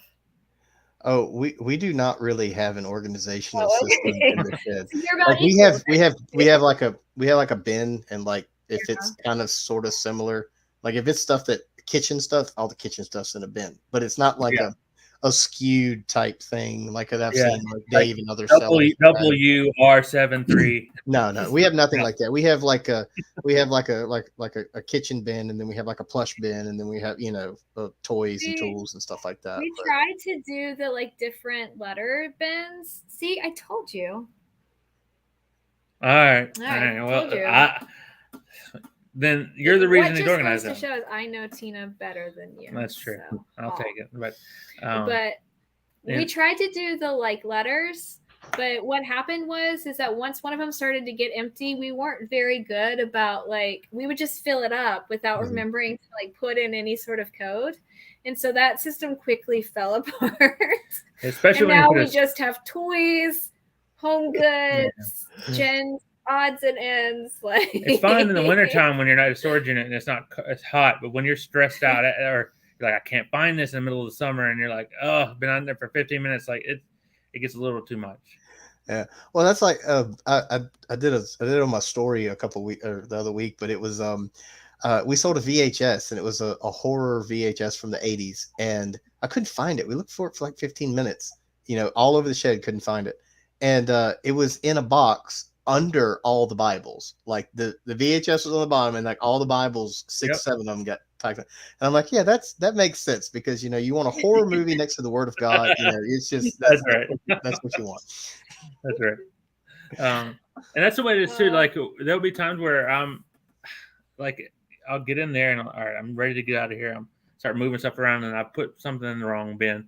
And then there was one time, for instance, we sold a Nerf gun. It was a really cool Nerf gun. It was probably sold it for like $60. Mm-hmm. And I know when I took the picture, I'm sitting there looking at we boxed it up, we shipped it off, and they said, it's missing this part. I'm like, no, it's not. I see the picture. It's not missing the part. Well, dumb me decided to take the attachment not broke off, but like snapped off. And I was like, well, I'll just throw it in the bin and remember it later. So we probably should stop twice a day, but we usually just like stop in the morning or afternoon, and then like the next day get whatever. Yeah, it's usually I pick it up on the way home from work, 3:30, 4 o'clock, and then I'm like, if it sells after that, the best way to sell things is to leave a storage unit that you live 15 minutes away from, and then get home. It's going to sell by the time you get home, guarantee it. And so, but yeah, so that thing went into a bin, and so I was like, I don't know what happened to it, so we just canceled it and sent it. And she refunded her and sent it back. And then about 2 weeks later, I thought, well, we don't have the part. I don't know what to do now. So we donated it because it wasn't complete and all this stuff. And I find the part sitting in one of the random bins. So it's just that's my organization right there. That's great. So what's your favorite thing you look for, Nick? That was on my list of stuff too. With me, I love finding VCRs. That's like if there's a VCR or a combo unit there, that's like my number one thing that I just get excited about. And not so much. How in the world do you get them where they're working? Or do you get people returning them saying that they're not working and you've tested it and you know they are? I quit buying them because of that. That's why I'm wondering. I've never had anyone return one. I had, so when I first started out selling them, because like the very first one that I bought and sold was a Panasonic one. I got it at an estate sale. I paid $20 for it, but it had the box, the remote, all the instructions, everything. It sold for $400. And no wonder you love it. Yeah, that was like that. That's why I love selling them, because I'm like always chasing like that one. Oh, well, April just said we did have one get damaged in the mail. Okay, so I did forget about that one. But when I list them, I will take a picture of it like hooked up to a monitor with like the whichever VHS I'm using to test it, and then have that in there, and then I'll put tested, please see pictures. And okay, I did that in the past. I've got 2 listed now, and I didn't do that when I listed them, but I just said both sides have been tested and work. I've even bought them from like yard sales, and like one side didn't work. Like I bought a combo one time that the DVD player didn't work, but I just sold it as just a VCR, and people have bought those too. Just kind of be honest in the description and say DVD player does not work. VCR works great. And you can, I think it was, if both sides had been working, I would have made it was sold for like $50-$60, but it still sold for $35 just a VCR on that one item. If you can get it for cheap enough, then that's true. Yeah, I think that like that one for 20 that I paid $20 for that sold for $400. That's like the most money I've ever paid for one. We're usually $5 and under. What kind of VCR was that? Because it was a Panasonic DMR EZ48V model. Okay, that means nothing, but I'll take your word for it. So it was the one that it would do both. It would record on the DVD side and the VCR side. And like if it was new sealed, like it was like over $1,000 for something that was new sealed for that. But like mine, it was pretty much new. I mean, I listed as pre-owned, but with all the box and everything, I think that helped the value out a lot. Right. Yeah. Okay, that makes sense. Yeah. Do you have a favorite thing that you buy? That I look for all the time? Yeah. Honestly, I think it's for me. I look for wrestlers. I think wrestlers are fun. That's because there's something like Dave says he likes to look up records. I don't know. It takes him down memory lane and that kind of thing. I think that's the same thing with wrestlers because if you get them at a yard sale, they're pretty cheap most of the time. But the first time I ever bought them, I had no idea. I had no idea the worth of them, and You just bought them because you liked it. Yeah, I bought them because I thought they were really cool, and it's like a huge bin of them. Mm-hmm. And I think that's probably you don't see them all the time, but if I find wrestlers, that's always a cool thing that I look for. I look at the toys just to find one or two. That's true. Mm-hmm. I did have a cool experience buying wrestlers. The one time I did it, as Brandon wasn't with me, I went to this yard sale, and they had like a bunch of them, like this giant bin, and I asked them how much they wanted for all of them, and the woman said, I think it was like $40-$50. And I was like, okay, I'll get them. And she goes, well, is Roddy Piper in there? Because I don't want to sell him. And I was like, oh man, like that's one of my husband's favorites. Like I totally would buy that.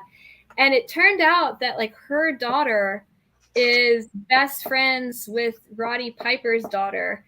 And like she had Thanksgiving dinner with Roddy Piper. Basically my dream life. And like she's telling me all this, and I'm like, that's so cool. I was like, my daughter's name is Piper. Like he's one of my, and stuff. And so she got my information, and she.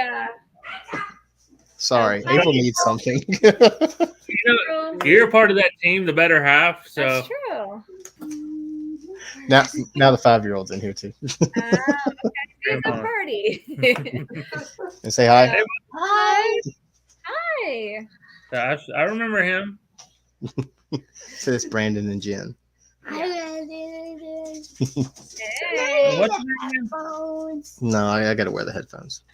What's his name again? Ren. What's Ren? Is that a Star Wars reference or not? No, Footloose actually. Oh, Kevin Bacon's character was Ren McCormick. Okay. Oh, there you go. Okay, well that makes it's probably a lot more than like a Sith Lord in Star Wars. Kylo Ren. Yeah, it seems a little dark. So wait, do you love Footloose or does April? Yeah, who chose that one? Actually, I did. I was working in New Jersey when she was pregnant, and we hadn't found a name by like the start of the third trimester. So she wanted an R in it because our other son's name is Reagan, and I turned on Footloose on my night off, and I was like, "How about Ren?" That's a good name. I like it. You know, our daughter's name is Piper, but everybody's convinced because I did love Roddy Piper that we called it. That wasn't the case. What I told the woman. That wasn't the case, but it's kind of the case. But that's what I told the woman, and she got my address, and Roddy Piper's daughter sent us some stuff, which was really cool. All right, what's your question, buddy? Then you got to go. It's for them. Okay, what's the question? So, I really know my brother is here. I know I had a brother, but no sister. Yeah, that's right. And I also is going to watch a video.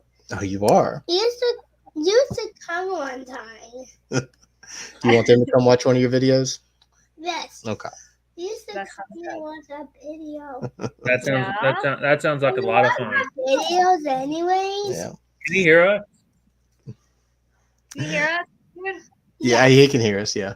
Oh, he okay. can hear y'all. All right. Do you watch videos on YouTube? Well, yes, but we are YouTubers anyways. That's right, we are. My son watches nothing like the 8-year-old watches all these video games, and he wants to be one. And I'm like, Like he wants me to play a video game with him and him, just like they do on YouTube, where his dad.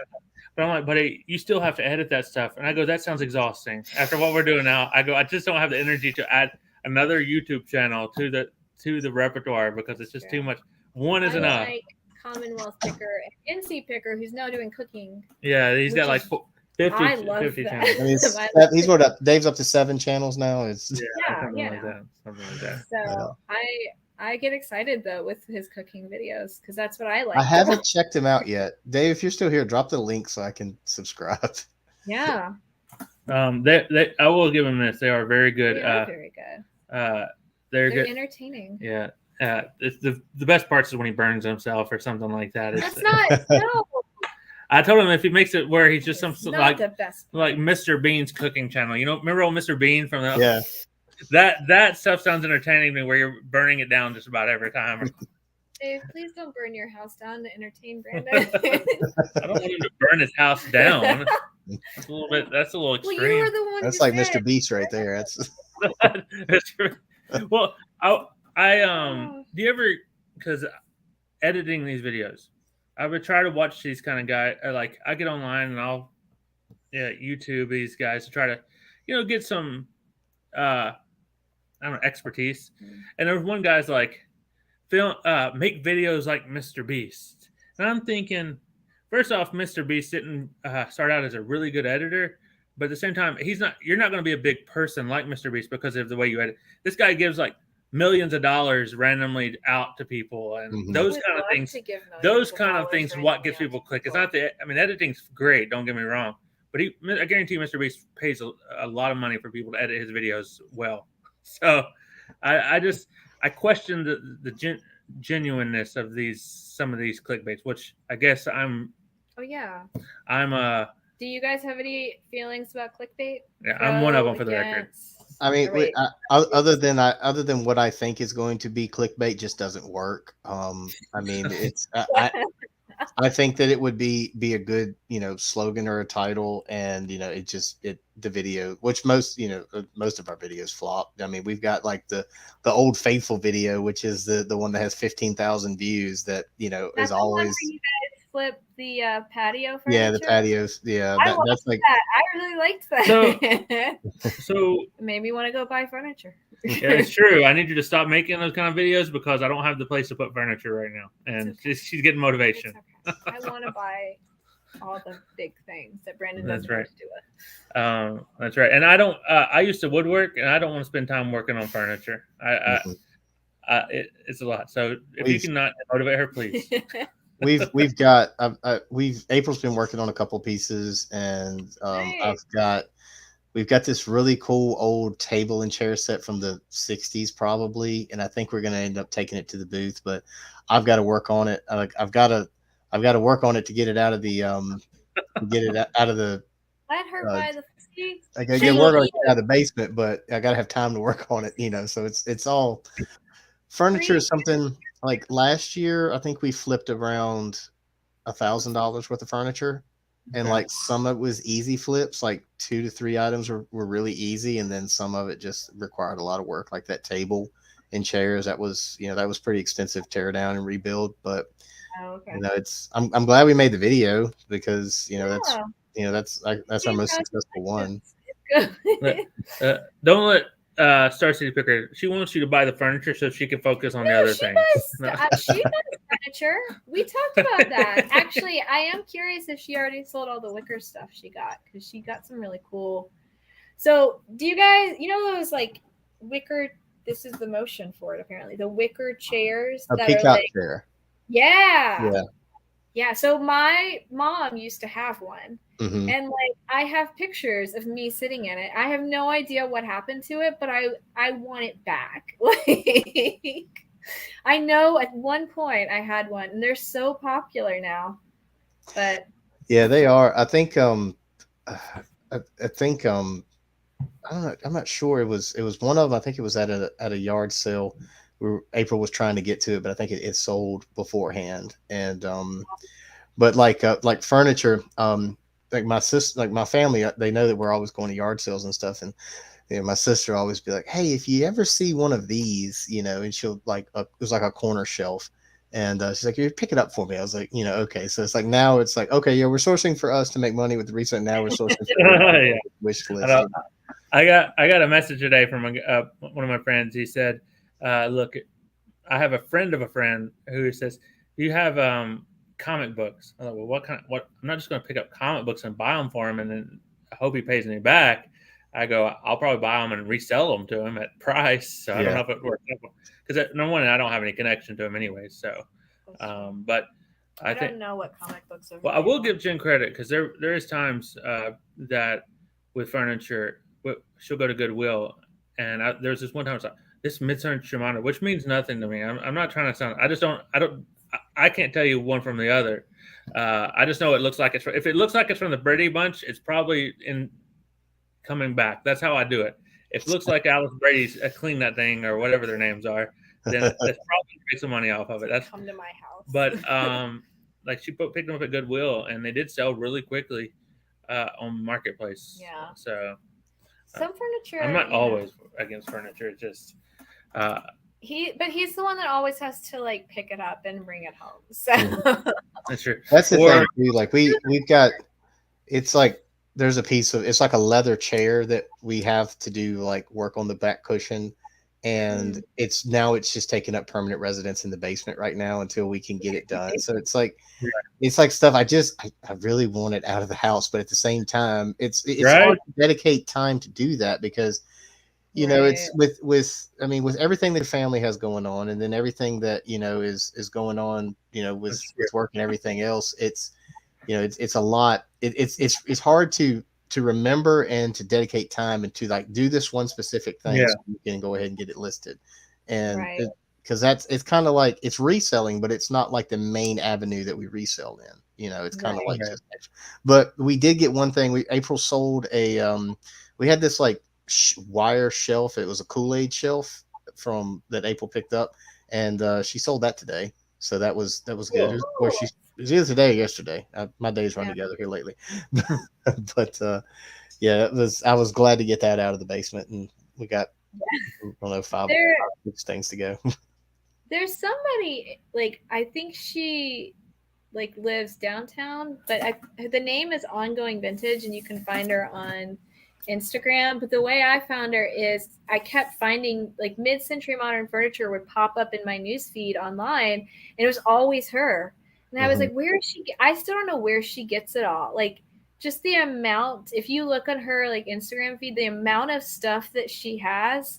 And like I look at you know, estate sales and stuff like that. I have no idea where she's getting the amount of furniture that she's buying and like flipping, but you know, do you deliver your furniture? I mean, it's a good question. I meet up if hopefully. I usually don't. I mean, I don't know if we've ever bought anything that needed major delivery. True. What about you? Did you deliver it? Everything that we have sold, people have just picked it up at our house. They've done local, something like that. We probably would if somebody. Well, I take that back. One piece we did deliver because my in-laws bought it. At least they bought it. Said, okay, fine, we'll deliver it. You know, at least they bought it because mine was just. My sister didn't like it when I said, "Yeah, I'll find it, but I'll sell it to you." So she did not appreciate that. They might have just paid him back. Let's see. April spent all night cleaning it. Wait till you see tomorrow. He's catching up on some of the chat. Okay. So, Nick, do you guys have any sales that you're excited about this weekend? You don't have to tell us specifically where they are because I still feel bad that I bought all those games that April wanted. She does. She was worried for about a week that April did not like her anymore. And I'm like,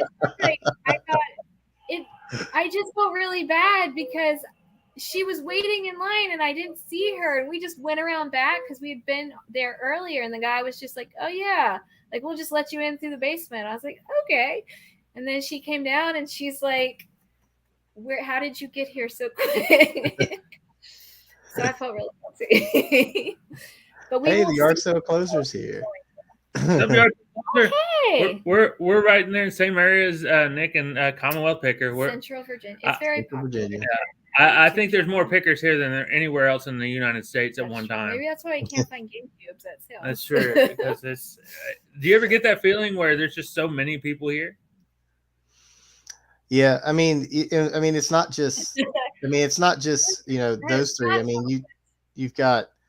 I mean, you've got all the people that like have been in like Kevin's videos. Like you got Honest Tim. I mean, Tim sells, but he also buys to sell. So, I mean, Yeah.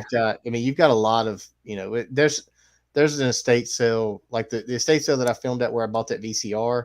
I've seen like a lady from that video in like several other estate sales. It just she does like she has a couple different antique booths, and that's what she does. She goes around and buys glassware and stuff and sells it. But I realized because we see Honest Tim, we legitimately see Honest Tim every single weekend that we. Yeah, it's true. He's starting to become like our paternal friend because he's so nice. Yeah, which I have to give Kevin credit for this. That he gives them all names and stuff, and so so you start noticing like, oh, there's grandma and grandpa picker, but you realize all of them, they're just kind of everybody's got their own thing that they look for, and but. What I was gonna say is that I feel like the way that he buys, because he does have a lot. Yeah, Tim. He's got so much knowledge, and he's been doing it so long, and like everything. But I think he actually, I mean, he probably still sells on eBay and stuff. But I almost think he's buying to sell at the 100-mile yard sale, because he's told me before like that's like how much he makes at the 100-mile yard sale, and I'm just like. What? Like it's well, just he's I know he's been at the flea market a couple times too. Okay. Does he sell there? April's bought stuff from him there, like at the very beginning of like 2 years ago now. Hey, what's up, Cha-Ching King? When she first started getting into resale, she bought like a trash bag full of hats from him for $50, and there was some really good sellers in there. There was a couple that sold for over $100 out of that trash bag, and we still haven't sold them all yet. We still have tons of hats that are still listed from that sale, but I mean, it was worth it. So no, that wasn't Honest Tim. Not trash. What was it? Trash bag? It was 2 John Deere hats. The 2 John Deere hats. Yeah. Okay. April's like right here, in case y'all didn't know. I like buying hats. Oh, so you got them. She got 2 vintage John Deere hats from Honest Tim. Okay. Oh, cool. At the flea market. And bought them for like 20 and flipped them for over 100. Okay, she bought them for 20. She flipped them over for over 100. That's amazing, because I've bought John Deere hats. I guess I don't know what's vintage and what's not, because I think sits there until I'm just begging someone to take it. So. But I did watch that. It's like a Commonwealth picker. Okay. It was on Instagram. Maybe it was a TikTok. I don't really remember, but it was about the patch and how he chased some guy down. And sure did, by the way. Didn't he buy it? I did watch that. I was like, the guy had bought it for $25. I don't remember how much Commonwealth picker paid for it, but I think he paid him $20 for it.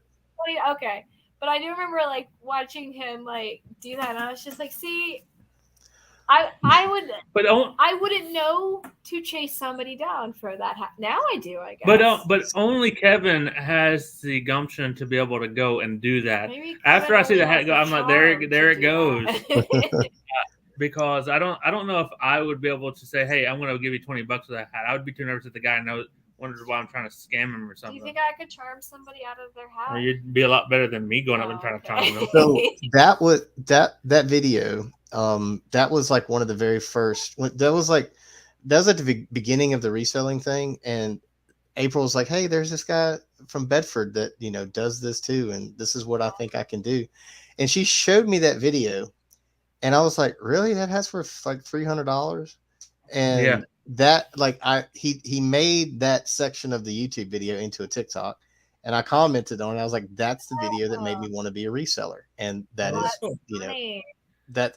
Like seeing that, I was like, that is just even at 20 to 300. I mean, but for a quarter, if you could find something for a quarter, I mean, golly, that would have been.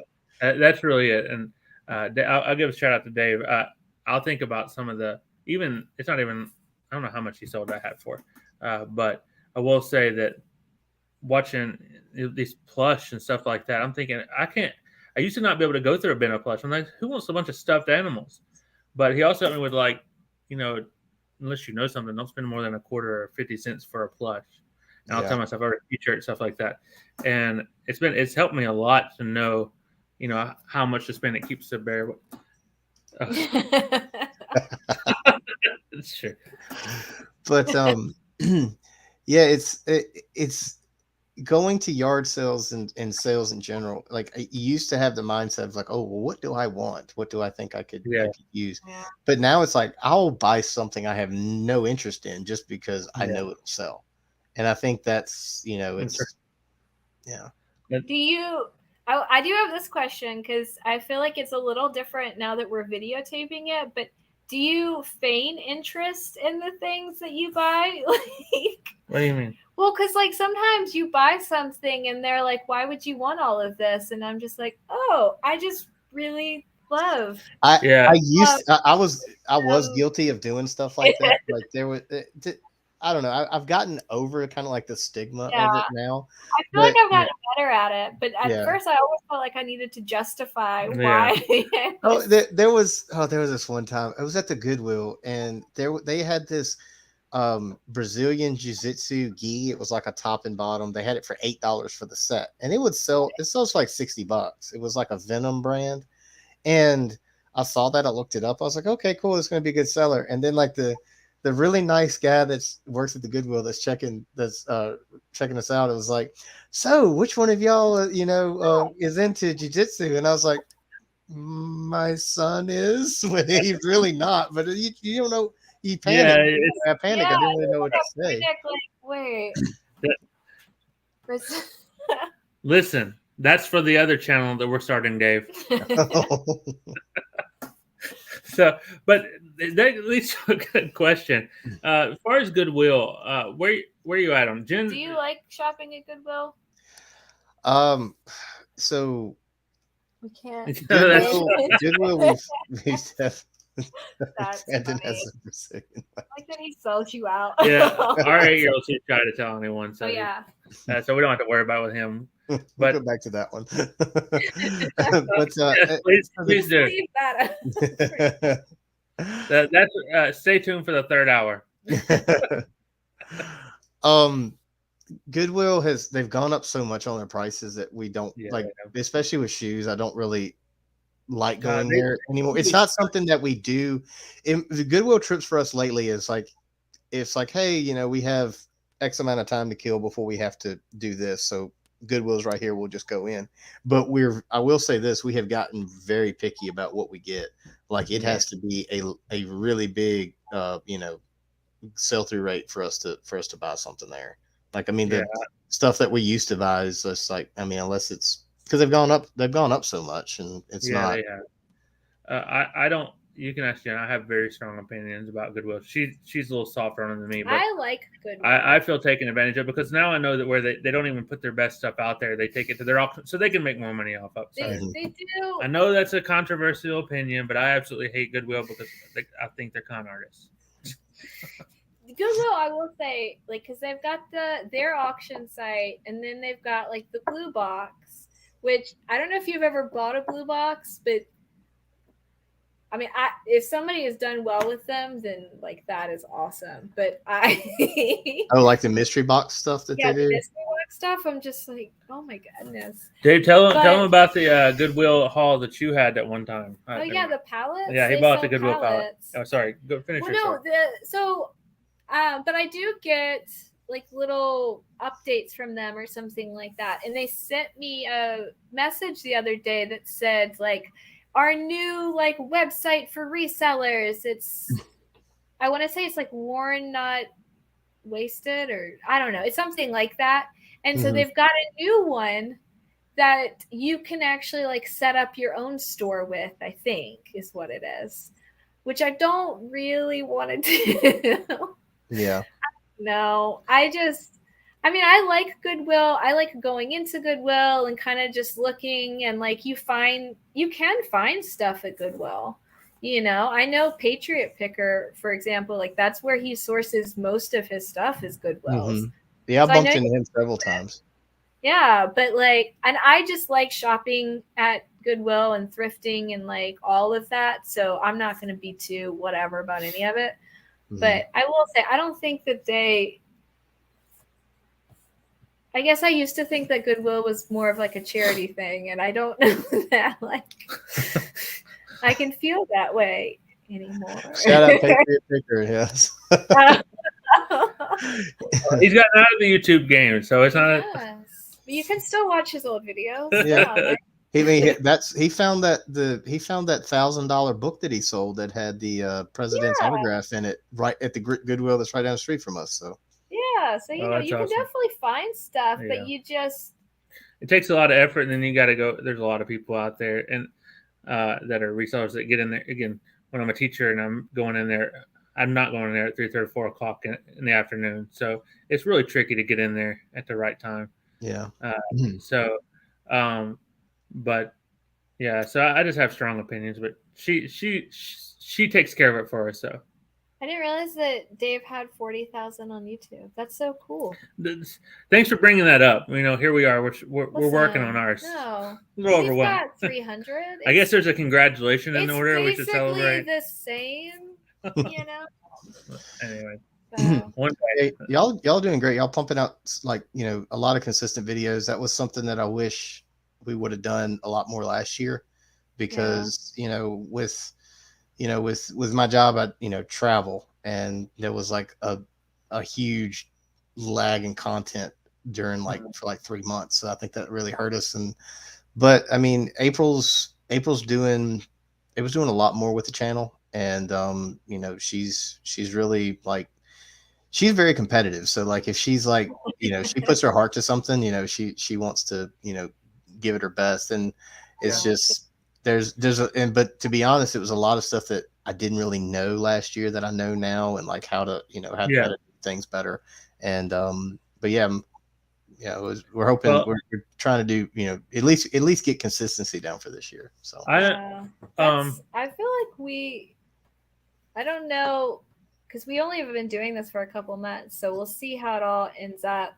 And our channel name is CVA Thrifts. So if you think that you can handle looking at our faces twice a week, you should. Most of the time, not my face. I don't get in front of the camera too often.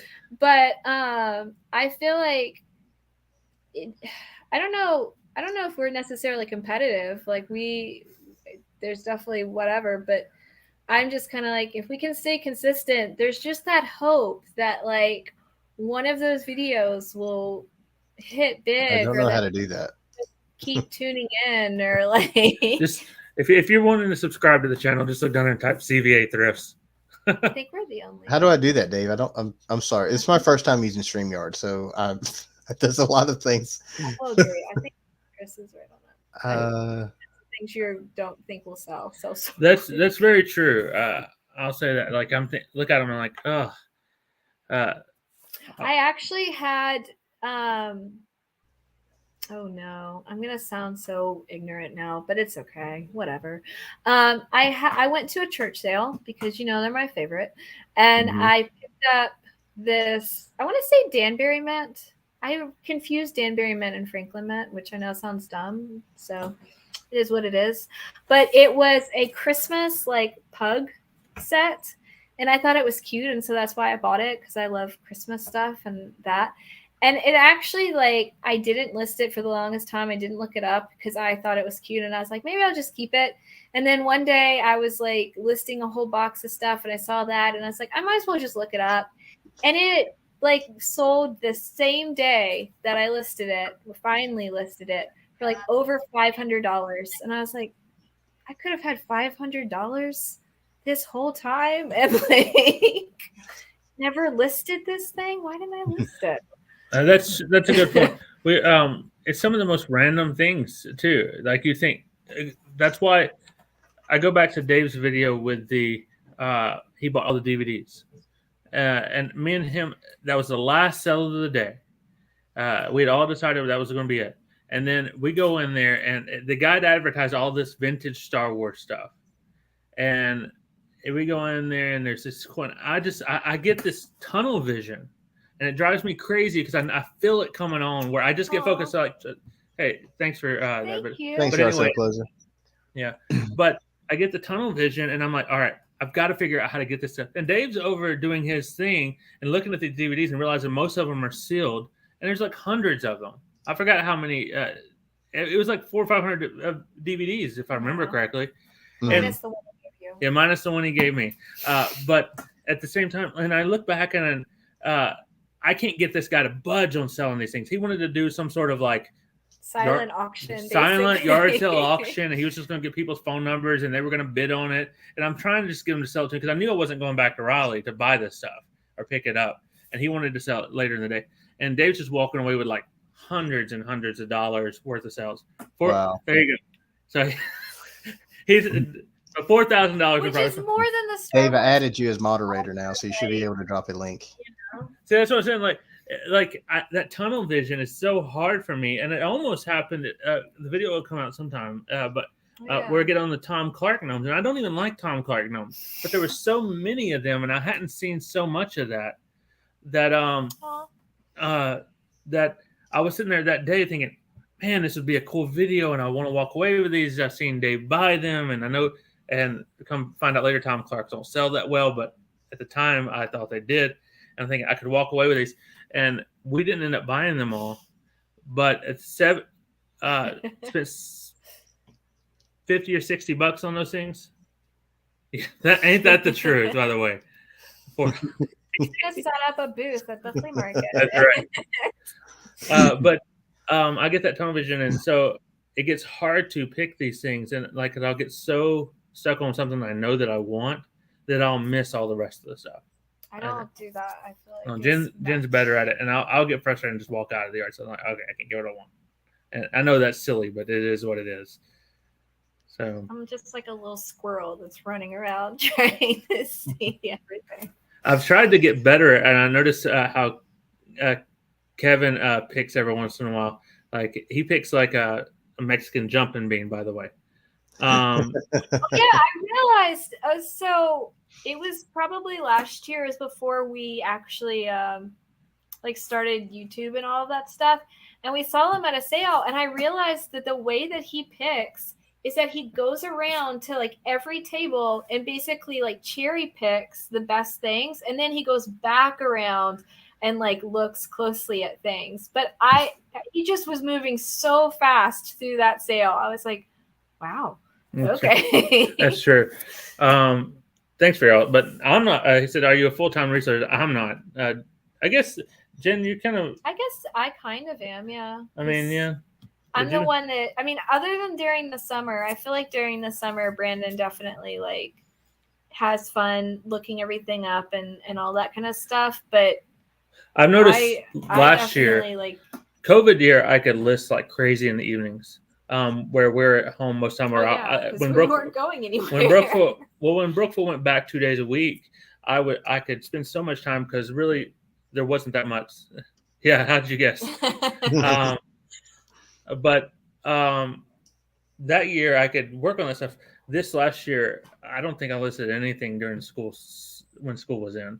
I mean, maybe on the weekends I would pick something up, or if I thought something was really cool. But other than that, I did not sell. But it just, I mentally couldn't get there after dealing with second semester a little better. But most first semester, I just didn't touch anything. I just couldn't do it. I needed that downtime. Yeah. And now I've added the editing videos. So that's true. You do mostly that, and I still do most. That's true. Like it's a lot of work. It is. It's, I mean, I wouldn't know. I don't do it, but yeah. I imagine So, it is. sorry, I didn't mean to take all that time. I asked that question to you too, Nick. That's all right. Yeah. I am out of topics. we have covered everything that everything that's on my list. Well, hopefully it's been halfway watchable. Because I've had a lot of fun doing it. Yeah, I have too. Yeah, this has been good. I mean, I think which streams always go better when you can have like, you know, multiple people on. So that's true. I think it's been going really good. So like, yeah, everybody check out CVA Thrifts on Instagram and YouTube. You can also check out Resell2Roam if you Yeah. haven't already. Absolutely. Hopefully you are if you're watching the channel. If you haven't checked out Resell2Roam, subscribe to the channel because you're missing something now. There you go. Good for you, Cha-Ching King. I'm not quite there yet, by the way. I see. I don't have the faith in my ability to pick quite good enough. Oh, One there you go. day. Trash to cash. Trash Watch to this. cash. Yeah. By the way, Yes. I did see. Y'all's coming. Oh, thank you. Oh, yeah. Thank you, yard sale closer. Yeah, hopefully. Where are you, yard sale closer? If we run into each other. By the way, I don't know if Dave had noticed that Kevin posted on his Instagram. I think it was Instagram recently that he had a Baja Blast at Taco Bell. That's your gimmick. So you need to call him out on the Taco Bell gimmick. By the way. So I don't know. I just noticed that. I don't know what a Baja Blast is. The Mountain Dew from Taco Bell. Oh. So you haven't had Baja Blast either? No, Have you not? Have you not had it? I haven't. I need. But I I guess I need to also- try it. I guess it's this thing at Taco Bell. I don't know. Yeah, Taco I Bell's the also only one. haven't seen the new Top Gun yet, but we're gonna go see that. Yeah, we are tomorrow. watching Top Gun tomorrow night. So Insert American Volvo for you Taco Bell shout outs. Yeah, if you watch Trash to Cash, you understand that joke. Yeah. Oh, I cool. met the yard sale closer down in Williamsburg at the Rally Roots meetup the other year. So Hey, that's the one thing. Before we leave, FlipCon. You going to that thing? You know what I'm talking about? Which one? Is I looked into it. We're not going to FlipCon. I think the only thing that we're going to be able to go to is we're going to try to go to 127. And we're the one in Tennessee. Yeah, Tennessee. We're gonna try to do that. But other than that, I think that's all we got really coming up. Yeah, I think I was going to go to FlipCon, but both that and the 127 happened way too early. like it's like right at the beginning of the school Yeah, year. I think 127 is right before the school year starts, but I know Yeah. the FlipCon's right after it, and it's too early in the school year for me to take a day off. Yeah. So I teach freshman English, so those ninth graders coming up, taking off the first or second week for like 3 days. I don't think my bosses don't like it too much. Yeah. I'm gonna try Baja Blast. Yeah. All right. Well, at least now I Just know say it because now. I love Taco Bell. So now when we go to watch Top Gun, we'll be able to Yeah. watch Top Gun. We'll be able to go to Taco Bell before. That's gonna be So our that's what, hashtag date night. We're gonna go to Taco Bell and get Baja Blast. It'll be like that episode of Seinfeld where Kramer tries to sneak the A coffee. and the everything. coffee. You watch Seinfeld? No, I was not a big Seinfeld watcher. Oh, dude. I can crank out some Seinfeld. I think as I'm editing, because that's one of the things I like doing is putting random videos in there. Just it makes me laugh. I figure if it makes me laugh, someone that has a poor sense of humor like me might watch. And if I watch some videos, I notice I was like, I probably put a lot more Seinfeld references than what I should. But Nick apparently doesn't like them, so it doesn't matter. Oh, okay. Anyway. Well, we might see you this weekend at some sale. Yeah. Yeah. So, So, all right, man. Well, thanks everyone. yeah, thanks Appreciate for it. Yeah, watching. thanks for everybody that hung out to stream. I think we had like 11 people in here at the max. That's like the most I've ever had. So really Hey, excited about happy to that. help, man. You do a good job at it. Keep it up, man. We're proud of Yeah, you. man, I appreciate it. Thank you. Hey, All right. take it easy. Bye. All right, guys. Bye.